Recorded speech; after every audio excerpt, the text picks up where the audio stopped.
একটু চিন্তা করে দেখেন, আপনার দাদা কবরে চলে গেছে, আপনার দাদি কবরে চলে গেছে, আপনার নানা কবরে চলে গেছে, আপনার নানি কবরে চলে গেছে।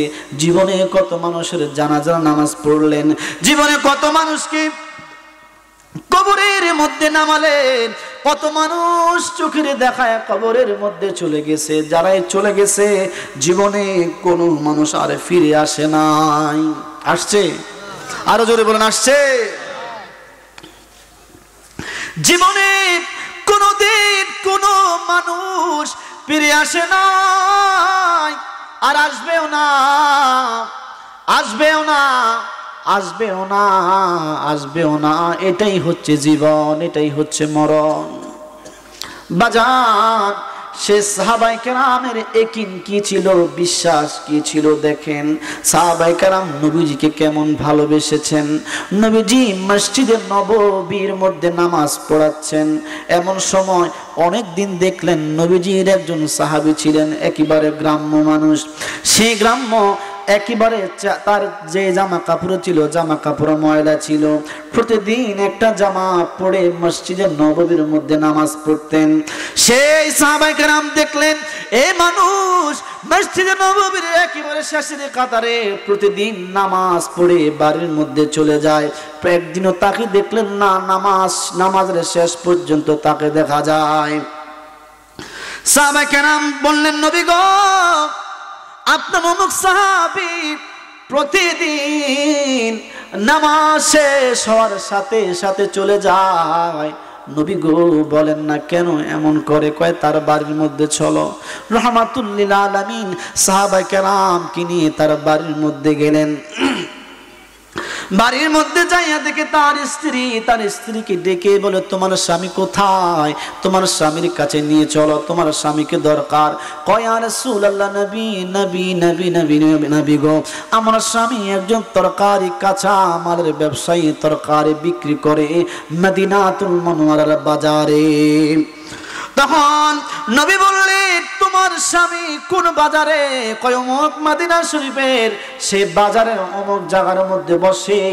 রাহমাতুল লিল আলামিন চলে গেলেন মদিনাতুল মুনাওয়ারার বাজারে। বাজারের মধ্যে যাওয়ার পর রাহমাতুল লিল আলামিন দেখলেন, সাহাবায়ে কেরাম বললেন, নবী গো, এই যে আপনার এই সাহাবী প্রতিদিন মসজিদে নববীর মধ্যে নামাজ পড়ে এসে চলে আসে। নবীজি বললেন, এই সাহাবী নাকি? কহ।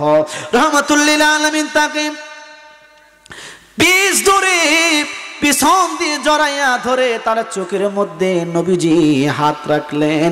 একবার জোরে বলেন না সুবহানাল্লাহ। নবীজি কেমন ছিলেন? হাবিবে কিবরিয়া সাইয়্যিদুল মুরসালিন ইমামুল কাউনাইন যে রাহমাতুল লিল আলামিনকে বানাই আল্লাহ বলেন, ওয়ালা লাউহুন ওয়ালা কলামুন ওয়ালা জান্নাতুন ওয়ালা নারুন ওয়ালা শামসুন ওয়ালা জিন্নুন ওয়ালা ইনসান। আল্লাহ সুবহানাহু ওয়া তাআলা পৃথিবীর কোনো কিছু বানাইতেন না। সেই এত বড় একজন নবী এমন একজন সাহাবীর চোখের মধ্যে পিছন দিয়ে জড়ায়া ধরলেন। নবীজির ভিতরে জীবনে কোনোদিন কোনো অহংকার ছিল না, অহংকার ছিল না, অহংকার ছিল না। ওই ব্যক্তি বললেন, কে? নবীজি বললেন, দেখো তুমি আমাকে চিনতে পারো কিনা বলো। এই পৃথিবীর জমিনে যে যাকে ভালোবাসে, বেশি মোহাব্বত করে, দেখবেন সেই মানুষ আপনার সাথে বিভিন্ন চলা কৌশলে ভালোবাসা দেখাবে। ওই রাহমাতুল লিল আলামিন বললেন, হে বলো না আমি কে? ওই ব্যক্তি যখন আল্লাহর হাবিবের নূরানি শরীর মুবারকের ঘ্রাণ শুনতে পেলেন গো, তখন সে বুঝে ফেললেন, শরীরটা নরম করে দিলেন। নরম করে দিয়া নবীজির নূরানি সে শরীর মুবারকের সাথে তার শরীরটা লাগালেন। তখন বললেন, নবী ইয়া রাসূলুল্লাহ, আমি আপনাকে চিনে ফেলেছি, কারণ আপনার শরীর মুবারক থেকে মেশকম্বরে ঘ্রাণ পাওয়া যায়। একবার জোরে বলা যাবে কি ইয়া রাসূলুল্লাহ? আপনার নূরানি শরীর মুবারক থেকে মেশক আম্বরের ঘ্রাণ পাওয়া যায়। ইয়া রাসূলুল্লাহ, ইয়া হাবিবাল্লাহ, নবী গো আপনি আমাকে জড়ায়া ধরেছেন, এর থেকে সৌভাগ্যবান আমি সৌভাগ্য আর কিছুই হতে পারে না। নবীজি বললেন তোমার কাছে আসছি, বলো না প্রতিদিন মসজিদে নববীর থেকে তুমি কেন চলে আসো, বলো বলো বলো বলো তুমি কেন তাড়াতাড়ি চলে আসো। নবী গো আমি একেবারে গরিব, কোন রকম ভাবে আমার সংসার চলে নবী। ইয়া রাসূলুল্লাহ, নবী নবী গো ইয়া রাসূলুল্লাহ, নবী আমি একজন গরিব সাহাবী নবী, আমি যে পোশাক পরেছি পোশাক থেকে দুর্গন্ধ সৃষ্টি হয়। ইয়া রাসূলুল্লাহ, আমার দুর্গন্ধ হওয়ার কারণে যদি আমার বেয়াদবি হয়ে যায়, আপনার নাক মুবারকের মধ্যে যদি দুর্গন্ধ লেগে যায়, এই কারণে আমি প্রতিদিন মসজিদে নববীর থেকে তাড়াতাড়ি চলে আসি। নবী আপনার যেন কোনো কষ্ট না হয়, একবার জোরে সোরে বলেন না ইয়া রাসূলুল্লাহ। সাহাবাদের ইয়াকিন, ঈমান, আমল এত বেশি জিন্দা ছিল, এত বেশি জিন্দা ছিল, কোন সাহাবাই বললেন আমরা নবীজির সামনে যখন আমরা বসতাম, জীবনে অনেক সময় নবীজির চেহারার দিকে তাকাইতাম, অনেক সময় নবীজির চেহারার দিকে একবারে আমরা অনেকবার তাকিয়ে থাকতাম না। কেন থাকতাম না? কারণ নবীজির চোখ মোবারকের সাথে যদি আমাদের চক্ষু মিলে যায়, চক্ষু পড়ে যায়, আমাদের বেয়াদবি হবে। আর আমাদের বেয়াদবি হলে, নবীজির সাথে বেয়াদবি হলে, আল্লাহ তো কোরআনুল কারীমের মধ্যে বলেছেন আনতাহবাতা আমালুকুম, তোমাদের শত আমল রয়েছে, নামাজের আমল রয়েছে, যাকাতের আমল রয়েছে, সব কিছু আল্লাহ মিলিন আল্লাহ তাআলা নষ্ট করে দিবেন। ভাইয়ারা এখানে কথা বলবেন না, বুঝছেন, আলোচনার সমস্যা হয়। সেই রাহমাতুল লিল আলামিন মক্কা মদিনা শরীফের মধ্যে যখন নবীজি চলে গেলেন, নবীজি মদিনা শরীফের মধ্যে যখন ছিলেন, একদিন রাহমাতুল লিল আলামিন স্বপ্নে দেখলেন নবী, ও নবী আল্লাহ তাআলা নবীজিকে স্বপ্নে দেখিয়েছেন, ও নবী আপনি হজ পালন করেন। দেখেন নবীজির শানটা কি জিনিস দেখেন, ও নবী আপনি হজ পালন করেন। নবীজি কাফেলা নিয়া হজ পালন করার লক্ষ্যে নবীজি মদিনা শরীফ থেকে মক্কার দিকে রওনা হলেন। মক্কার দিকে যখন নবীজি রওনা হলেন বাজান, সেই মক্কা শরীফের মধ্যে, মক্কা মদিনার মধ্যবর্তী স্থানের নাম হচ্ছে হুদাইবিয়া নামের একটা জায়গা রয়েছে। সেই হুদাইবিয়া নামকের মধ্যে নবীজি কাফেলা করলেন, তাবু ঘাতলেন, নবীজি এখানে বিশ্রাম নিবে। এইদিকে মক্কার বড় বড় কাফের যারা রয়েছে, মুশরিক মুনাফিক, সে উতবা সাহেবা, তারা মনে করেছিল আল্লাহর হাবিব মনে হয় যুদ্ধ করার জন্য আসছে। তখন ওই তাদের দলে একজন লোক ছিল হযরতে উরওয়া ইবনে নফল, হযরত উরওয়া আরকাম ইবনে যায়েদ, অন্যান্য বর্ণনায় হযরত আরকাম ইবনে উরওয়া ইবনে নফল। সে উরওয়া বললেন আমি রাহমাতুল লিল আলামিনের সেই সন্দীপ হুদাইবিয়া স্থানের মধ্যে কাফিররা আমাকে প্রেরণ করে দিলেন। তখনও আমি ইসলাম ধর্ম গ্রহণ করি নাই, তখনও আমি ইসলাম ধর্ম গ্রহণ করি নাই, কালেমা পড়ি নাই। আমাকে প্রদর্শন করার জন্য নবীজি যুদ্ধ করার জন্য আসলেন, নাকি নবীজি হজ পালন করার জন্য মদিনা শরীফ থেকে আসলেন? যখন আমাকে কাফিররা প্রেরণ করলো, আমি যখন সেই হুদাইবিয়া নামক স্থানের মধ্যে চলে গেলাম গো, আমি কি দেখলাম? হে দুনিয়াবাসী তোমরা জানোনি, তখন আমি দেখি সাহাবায়ে কেরাম নবীজির সামনে এমন ভাবে বসা আছে, এমন ভাবে তারা নবীজির শানের মধ্যে পয়রা মজায়া পরে। আজকের মাহফিলের সম্মানিত সভাপতি, সহসভাপতি এবং যারা আলেম ওলামা রয়েছেন, হাফেজ আব্দুল্লাহ, হাফেজ মাওলানা ওলিউল্লাহ সাহেব, হাফেজ মাওলানা মিরাজ হোসেন এবং মাওলানা মোহাম্মদ রাকিব হোসেন, বিভিন্ন ওলামায়ে কেরাম এখানে আছেন। আল্লাহ তাআলা সকলের হায়াতের মধ্যে বরকত দান করুক, সকলে বলুন আমিন। লক্ষ কোটি দরুদ এবং সালাম ওই নবীজির নুরানি কদম মুবারকে, যে নবীজি হায়াতুন নবী, জিন্দা নবী, নূরুন আলা নূর, সাইয়্যিদানা হাবিবানা শফিআনা মাওলানা মুহাম্মাদান আবদুহু ওয়া রাসূলুহু। নবীজির শানে একটু উচ্চ আওয়াজে বলুন সাল্লাল্লাহু আলাইহি ওয়াসাল্লাম। লক্ষ কোটি কদম বুঝি জানাচ্ছি আমার আকা, আমার সাহেব, আমার পেশোয়া, আমার চোখের মনি হযরত মাওলানা শাহ সুফি খাজা বাবা ফরিদপুরি কদ্দাস সিররাহুল আজিজের পাক কদম মোবারকে। প্রিয় হাজিরিন, এই বরুড়া কুচুয়া উপজেলায় প্রতিদিন হাজার হাজার, এমন কোনো দিন নাই যে এই পাড়া ওই পাড়ার মধ্যে মাহফিল হয় না। সকল অঞ্চলের মধ্যে মাহফিল হয়, কিন্তু মাহফিলগুলোর মধ্যে হেদায়েত শূন্য, ঠিক কিনা? এই আহলে সুন্নাত ওয়াল জামাতের আকীদায়, আহলে সুন্নাত ওয়াল জামাতের আকীদায় যে মাহফিলগুলো হচ্ছে, প্রত্যেকটি মাহফিলে দুরুদের কথা বলা হয়, ঠিক কিনা? প্রত্যেকটি মাহফিলে হাবিবের শানের কথা বলা হয়। ১,৫০০ বছর আগে রাহমাতুল লিল আলামিন আমাদেরকে জানিয়ে দিচ্ছেন যে হাদিস কানা মিশকাত শরা মিরকাতের মধ্যে এসেছে, নবীজি বলেছেন ইন্নাল ঈমানা লা ইয়ারজুল ইলাল মাদিনাতি কামা তারজুল হায়াতি ইলা হুজুরিহা। নবীজি আমার হাবিবানা তিনি আমাদেরকে জানিয়ে দিচ্ছেন একজন ইমানদার আশিক রাসূল শেষ জামানায় এমন একটা মুসিবতের মধ্যে পড়ে যাবে, যখন কোনো কবরের পাশ দিয়ে হেঁটে যাবে তখন মানুষ কেঁদে কেঁদে বিনয়া বিনয়া কেঁদে কেঁদে বলবে, হায় আফসোস, এই কবরবাসী যেখানে সে ঘুমিয়ে আছে কত শান্তির মধ্যে ঘুমিয়ে আছে, এই কবরবাসীর জায়গায় যদি আমি হতাম, এই সমাজের ফিতনা আর আমার সহ্য হয় না। নবীজি বলেছেন সেই জামানায়, এলাকায়, সেই যুগ এমন একটা যুগ হবে, এই জন্য নবীজি বলেছেন পৃথিবী বয়স্ক হয়ে গিয়েছে, এই পৃথিবীর একেবারে শেষ পর্যায়ে আমরা। নবীজি বলেছেন আমি যে আখিরি নবী, আমি যে শেষ নবী, এটাই হচ্ছে কিয়ামতের সবচেয়ে বড় আলামত। কারণ আমার পরে আর কোনো নবী নাই, রাসূল আসবে না পৃথিবীর জমিনে, আমি শেষ নবী। জোরে বলেন না সুবহানাল্লাহ। এই জন্য নবীজি তিনি বলেন কিয়ামতের আগে কিয়ামতের সবগুলো আলামত দেখা দিবে, কিন্তু কিয়ামতের আগে ততক্ষণ পর্যন্ত কিয়ামত হবে না যতক্ষণ না পর্যন্ত না হযরতে ইমাম মাহদী আলাইহিস সালাতু ওয়াস সালাম প্রকাশিত না হবে।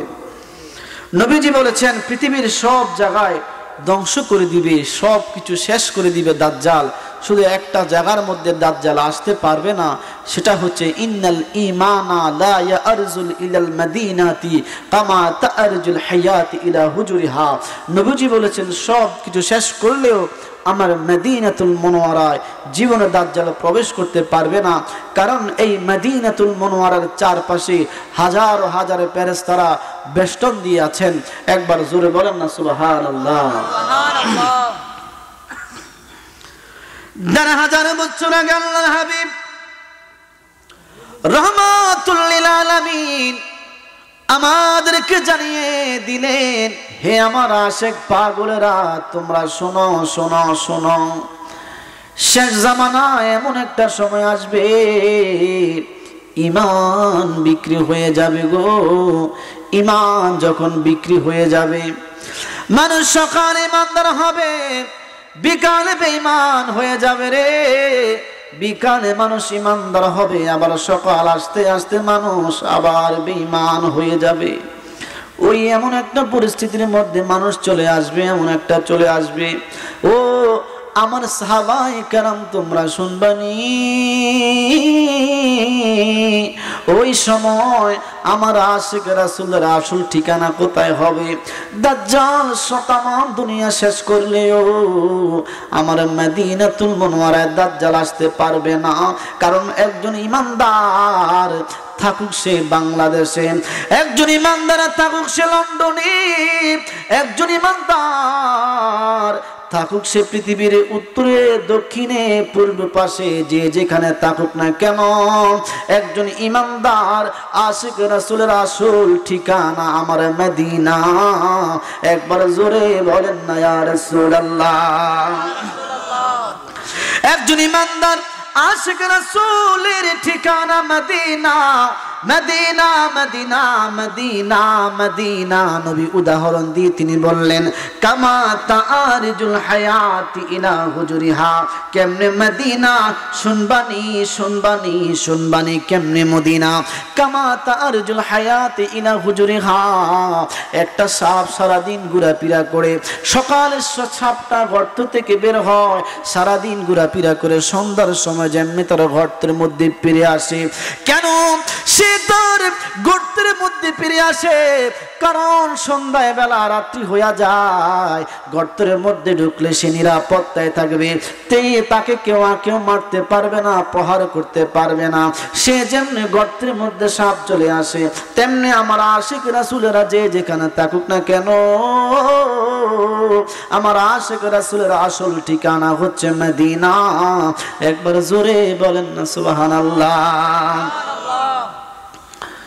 রাহমাতুল লিল আলামিন, জগৎ বিখ্যাত ইতিহাসের কিতাব আল বাদায়া ওয়ান নিহায়া কিতাবের মধ্যে আল্লামা ইবনে কাসির রাহমাতুল্লাহি আলাইহি বিশুদ্ধ সনদে জগৎবাসীদেরকে জানায়া দিলেন রাহমাতুল লিল আলামিন, যেদিন নবীজি রাহমাতুল লিল আলামিনের জীবনের শেষ যুদ্ধের নাম হচ্ছে তাবুর যুদ্ধ।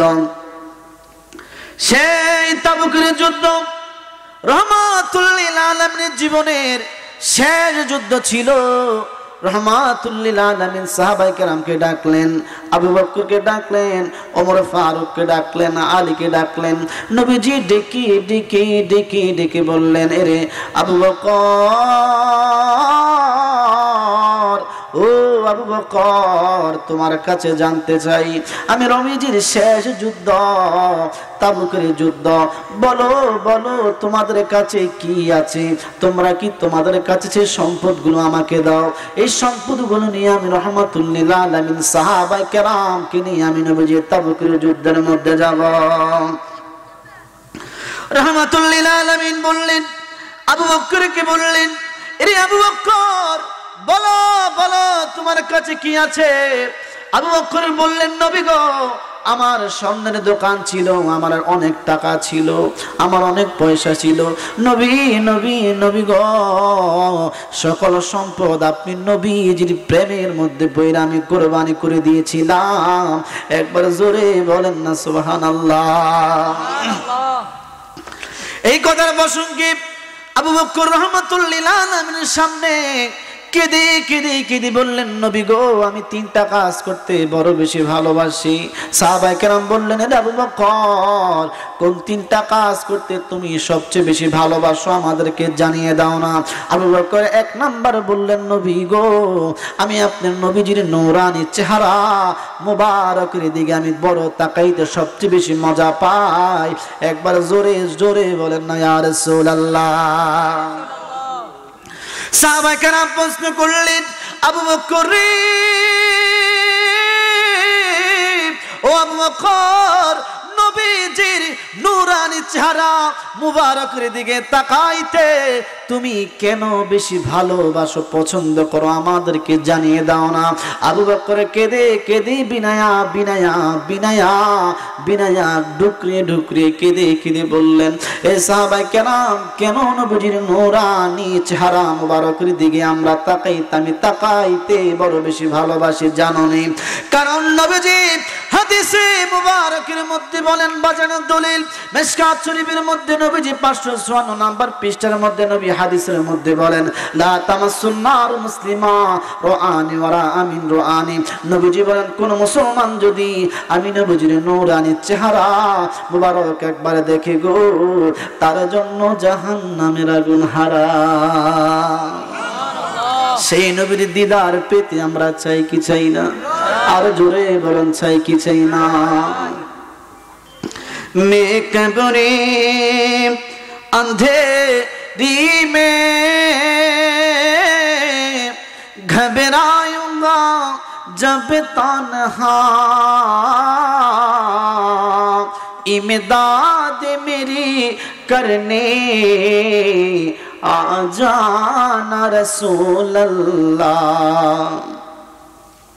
আবু বকর কেঁদে কেঁদে বললেন, আমি নবীজির নূরানি চেহারা মুবারকের দিকে তাকাইতে আমি ভালোবাসি। সাহাবায়ে কেরাম বললেন, আবু বকর বর্ণনা করো কেন কেন কেন নবীজির নূরানি চেহারার দিকে তাকাইতে তুমি ভালোবাসো, আরো আমাদেরকে জানিয়ে দাও। আবু বকর কেঁদে কেঁদে বললেন, হে সাহাবায়ে কেরাম, যুদ্ধের ময়দানে তিনজন সাহাবী দুনিয়া থেকে চলে যাবেন, জীবনের শেষ সময় তারা দুনিয়া থেকে চলে যাবেন, যুদ্ধের ময়দানে চলে যাবেন। নবী আমাদেরকে পাঠিয়েছেন এই মরণের সময়, নবী পাঠিয়েছেন এর আবু বকর যত সাহাবায়ে কেরাম আছে সকল সাহাবায়ে কেরামকে তোমরা নিয়া ওই যারা দুনিয়া থেকে কিছুক্ষণের মধ্যে তারা চলে যাবে, তোমরা তাদের কাছে যাইয়া বলো এই জীবনের শেষ সময় তাদের কোনো ইচ্ছা আসেনি, তাদের কোনো আকাঙ্ক্ষা আসেনি। আবু বকর সহ যুদ্ধের ময়দানে চলে গেলেন। যে তিনজন সাহাবী দুনিয়া থেকে চলে যাবেন, ওই সাহাবায়ে কেরামের মধ্যে যাইয়া দো জাহানের নবী সাইয়্যিদুল মুরসালিনের হুকুম শুইনা সাহাবায়ে কেরামকে আবু বকর জিজ্ঞাসা করলেন, এ সাহাবায়ে কেরাম বলো না, কিছুক্ষণের মধ্যে তুমি দুনিয়া থেকে চলে যাবা, বলো না তোমার মা দেখতে মনে চায় কিনা, তোমার বাবা দেখতে মনে চায় কিনা, তোমার সন্তান দেখতে মনে চায় কিনা, দুনিয়ার কোনো খাদ্য খাইতে তোমার মনে চায় কিনা, আমাদেরকে তুমি জানাইয়া দাও। ওই সাহাবী তখন আমারে কেঁদে কেঁদে বললেন, আরে আবু বকর, আমার মা দেখতে মনে চায় না, বাবা দেখতে মনে চায় না, দুনিয়ার কোনো খাদ্য খাইতে মনে চায় না রে ও আবু বকর, এই জীবনের শেষ সময় একবার নবীজির নূরানি চেহারা মুবারক দেখতে চাই, একবার জোরে সুরে বলেন না ইয়া রাসূলুল্লাহ। সাহাবী কেন নবীজির নূরানি চেহারা মুবারকের দিকে তাকাইতে বললেন বাজান, বললেন আবার এই কথা বই নয়, সাহাবী শহীদ হয়ে গেলেন। আবার ওই সাহাবায়ে কেরাম দ্বিতীয় নাম্বার সাহাবীদের কাছে যাইয়া বলেন, বলো তোমাদের জীবনের শেষ ইচ্ছা কি? ওই সাহাবী একই কথা বললেন, আমি নবীজির নূরানি চেহারা দেখতে চাই। তিন নাম্বার সাহাবী তিনিও একই কথা বললেন। আম্মা জান আয়েশাকে সাহাবায়ে কেরাম প্রশ্ন করলেন, ও সাহাবায়ে কেরাম মরণের সময় আম্মা জান আয়েশা বলেন না নবীজিকে কেন সাহাবায়ে কেরাম দেখতেছে, আমাদেরকে আপনি জানিয়ে দেন। আম্মা জান আয়েশা বিশুদ্ধ সনদে দুনিয়াবাসীদেরকে হাদিসে মুবারকের মধ্যে তিনি বলেন, আমাদের ভাই আমাদের নবী ছিলেন, সেই নবীর নাম হচ্ছে আল্লাহর পয়গম্বর ইয়াকুব আলাইহিস সালাতু ওয়াস সালামের ছেলে হযরতে ইউসুফ আলাইহিস সালাতু ওয়াস সালাম যিনি ছিলেন। ওই ইউসুফ নবীকে আল্লাহ তাআলা পৃথিবীর অনেক সুন্দর বানিয়েছেন, আল্লাহ তাআলা তাকে সাদা সুন্দর বানিয়েছেন। ওই সুন্দর মানুষটার দেখা জুলেখার দলরা যদি লেবু কাটার বদলে আঙ্গুল কাটতে পারে গো, আর আমার রহমাতুল লিল আলামিন আল্লাহ তাআলা লাল সুন্দর বানিয়েছেন। এই সুন্দর মানুষটার মরণের সময় কোন মানুষ যদি একবার দেখতে পারে, দুইবার দেখতে পারে গো, তিনবার দেখতে পারে, ওই কলিজা তার কলিজা মরণের ব্যক্তি ওই জিন্দা মানুষের কলিজাটা যদি 100 টুকরা করা হয়, নবীজির চেহারার মধ্যে এত মজা এত স্বাদ, নবীজিকে দেখলে ওই পাগলা ওই আশিক রাসূল জীবনে কখনো মৃত্যুর যন্ত্রণা ভোগ করবে না। একবার জোরে সরে বলেন না ইয়া রাসূলুল্লাহ। আপনারা আমার কথা বুঝেননি নাকি ছেড়ে দিব? আমার বলছে 10 মিনিট ওয়াজ করতে, করব বলছে সময় যেহেতু একেবারে শীত, কোন শীত কুয়াশা, বলেন না সুবহানাল্লাহ।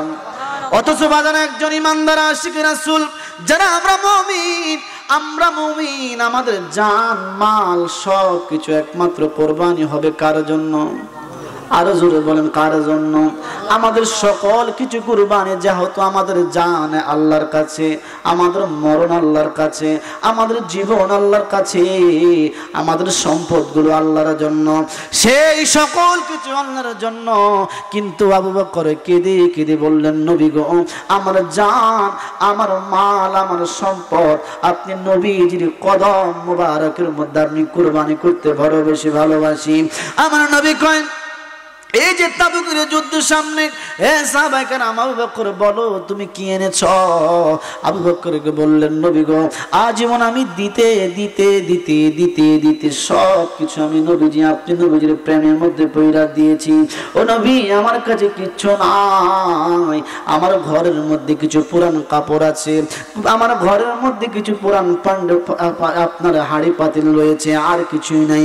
ও নবী এই হাড়ি পাতিল গুলো পর্যন্ত আমি আমার ঘরের মধ্যে রাখি নাই, আপনি নবীজির কদম মুবারকের মধ্যে নজরানা দিলাম, নবী আপনি আমার নজরানা কবুল করে নেন। একবার জোরে বলেন না আল্লাহু আকবার। নবীজির সাহাবী হযরতে আব্দুল্লাহ ছিলেন। হযরতে আব্দুল্লাহ একজন নবীজির সাহাবী ছিলেন। ওই সাহাবী বাজান নবীজির প্রেমের মধ্যে পইরা নবীজির সামনে ঢুকরিয়ে ঢুকরিয়ে কান্না করে। ওই নবী তাবুকের যুদ্ধের জন্য সরঞ্জাম সম্পদের জন্য সাহাবায়ে কেরামদের জিনিসদেরকে জিজ্ঞাসা করলেন। একজন সাহাবী ছিলেন হযরতে আব্দুল্লাহ, তাকে জিজ্ঞাসা করলেন রে আব্দুল্লাহ তুমি আমার জন্য কি এনেছো তুমি বলো না। ওই সাহাবী আব্দুল্লাহ কেঁদে কেঁদে বললেন নবী গো আপনি তো জানেন আমি মা হারাইছি, আমি বাবা হারাইছি, আমার বাড়ি হারাইয়া সম্পদ হারাইয়া আপনি নবীজির প্রেমের মধ্যে পইরা ও নবী নবী আমি আমার সব কিছু ছেড়ে আপনি নবীজির কদমের মধ্যে অনেক বছর পড়ে আছি। বাজান এই সাহাবায়ে কেরামকে বলা হয় আহলে সুফফা সাহাবী। এমন অনেক সাহাবী নবীজি আহলে সুফফা সাহাবী ছিলেন, যে আহলে সুফফা সাহাবী তাদেরকে বলা হয় যাদের সন্তান সন্ততি মা বাবা কিছুই নাই, দুনিয়ার জমিনে তাদের একমাত্র নবী আল্লাহ ছাড়া কেউ ছিল না। ওই সাহাবায়ে কেরামরা মসজিদ নববীর বারান্দার মধ্যে থাকতেন, যাদের জন্য গনিমতের মাল বক্ষণ করা হালাল ছিল। ওই আহলে সুফফা সাহাবীদের মধ্যে একজন ছিল হযরতে আব্দুল্লাহ। তিনি কেঁদে কেঁদে বললেন নবী গো আমার দুইটা শাল রয়েছে, আমার দুইটা চাদর রয়েছে নবী, এই ছাড়া আমার কাছে কোনো সম্পদ নাই। ও নবী আপনি তাবুকের যুদ্ধের মধ্যে চলে যাবেন। নবী নবী আমি তো আমার মা নাই, আমার তো বাবা নাই, আপনার কাছে ফরিয়াদ, আপনার কাছে আমার জীবনের শেষ ফরিয়াদ গো নবী। বলেন না বলেন না বলেন না আপনি যে তাবুকের যুদ্ধের মধ্যে চলে যাবেন, ওই তাবুকের মধ্যে যুদ্ধের মধ্যে যেন আমি শহীদের পেয়ালা পান করতে পারি সেই দোয়া আল্লাহর কাছে করেন না। একবার জোরে বলেন না আল্লাহু আকবার। সেই তাবুকের যুদ্ধের মধ্যে যেন আমি শাহাদাতের পেয়ালা গ্রহণ করতে চাই, সেই দোয়া আল্লাহর কাছে করেন না। নবী তখন কেঁদে কেঁদে বললেন এ সাহাবায়ে কেরাম তুমি শাহাদাতের পেয়ালা কেন গ্রহণ করতে চাও? ওই সাহাবী বললেন নবী গো নবী গো নবী গো নবী গো আপনি তো হাদিসে মুবারকের মধ্যে বলেছেন লা তামা, আপনি তো হাদিসে মুবারকের মধ্যে বলেছেন মান তামাসসাকা বিসুন্নতি ইনদা ফাসাদি উম্মতি ফালাহু আজরু মিআতি শাহীদান। শেষ জামানায় ও নবী আপনি যেহেতু আখিরি নবী, আপনি নবীর পর আর কোন নবী নাই, এটাও তো শেষ জামানা হতে পারে। ও নবী আপনি তো বলেছেন যারা একটা সুন্নত পালন করবে গো নবী, আপনি তো বলেছেন শাহাদাতের পেয়ালা উহুদের প্রান্তরে, ওই বদরের প্রান্তরে যারা শাহাদাতের পেয়ালা পান করে এইরকম 100 সাহাবায়ে কেরামের আমল আপনি আমল নামার মধ্যে দিয়ে দিবেন। ও নবী আর শাহাদাতের মর্তবা পেয়ালা যদি গ্রহণ আমি করি, আমার বিশ্বাস কবর আমাকে সালাম জানাবে, আমার বিশ্বাস আমার আখিরাতে চিন্তা নাই, আমার মিজানে চিন্তা নাই।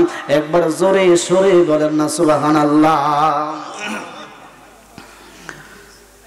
রাহমাতুল লিল আলামিন, হ্যালো রাহমাতুল লিল আলামিন দোয়া করলেন আল্লাহ হে রব্বে কারীম তুমি আমার সাহাবায়ে আব্দুল্লাহকে তুমি তাবুকের যুদ্ধের মধ্যে শাহাদাতের পেয়ালা গ্রহণ করার তৌফিক দান করো। নবী দোয়া করে দিলেন। সাহাবায়ে কেরাম বরাবর 30,000 সাহাবায়ে কেরাম যুদ্ধের ময়দানে চলে গেলেন। তখন যুদ্ধের ময়দানে যখন চলে গেলেন সেই কাফিরেরা সাহাবায়ে কেরামের এত সংখ্যা দেখে, এত হাজারের সংখ্যা দেখে ভয়ে তারা চলে গেল। নবীজি বাজান একদিন নয়, 2 দিন নয়, তাবুকের যুদ্ধের জন্য নবীজি বরাবর 1 মাস সে তাবুক প্রান্তরের মধ্যে ছিলেন যুদ্ধ করার জন্য। ওই তারা যখন পালিয়ে গেল, নবীজি যুদ্ধ করার জন্য প্রস্তুতি গ্রহণের জন্য বরাবর 1 মাস যখন ছিলেন, যুদ্ধ আর হয় নাই। যখন চলে আসলেন নবীজি বললেন, যখন চলে আসলেন কিছুক্ষণের মধ্যে কয়েকজন সাহাবী খবর দিলেন, গো নবী আপনার সেই আব্দুল্লাহ অসুস্থ হয়ে গিয়েছে গো নবী। নবীজি বললেন, আমি বুঝে ফেলেছি আমি যে দোয়া করেছি সে শাহাদাতের পেয়ালা গ্রহণ করবে। হে আমি যে দোয়া করেছি শাহাদাতের মর্তবা যেন আল্লাহ তাআলা তাকে দিয়া দেয়। আজকে সেই তাবুকের যুদ্ধের মধ্যে কাফেরদের হাতে শাহাদাতের পেয়ালা গ্রহণ করতে পারে না, তবে নিয়ত করেছে, আল্লাহ তাআলা তার নিয়ত কবুল করেছে। কিছুক্ষণের মধ্যে সাহাবায়ে কেরাম বললেন, নবী গো আপনার প্রিয় সাহাবী শাহাদাতের পেয়ালা পান করেছেন। একবার জোরে সোরে বলেন না আল্লাহু আকবার। নবী আপনার সাহাবী শাহাদাতের পেয়ালা পান করেছে। ও নবী নবী নবী নবী তখন কেঁদে কেঁদে বললেন, সাহাবায়ে কেরাম তোমরা শোনো, আমার সাহাবীরে তোমরা এখানে নিয়ে আনো। আমার সাহাবী ছোটবেলায় তার মারে হারাইছে, বাবারে হারাইছে, তার সন্তানি কিছুই নাই, নিজের টাকা পয়সা সবকিছু ইসলামের জন্য দিয়ে আমার মসজিদের নববীর মধ্যে বারান্দার মধ্যে পড়ে পড়ে সারা জীবন কেটে দিয়েছে। এই শেষ জীবনের মধ্যে জীবনে কিছুই করতে পারে নাই। আজকে আমি নবীজি নিজ হাত দ্বারা তাকে গোসল দিব। একবার জোরে বলেন না ইয়া রাসূলুল্লাহ।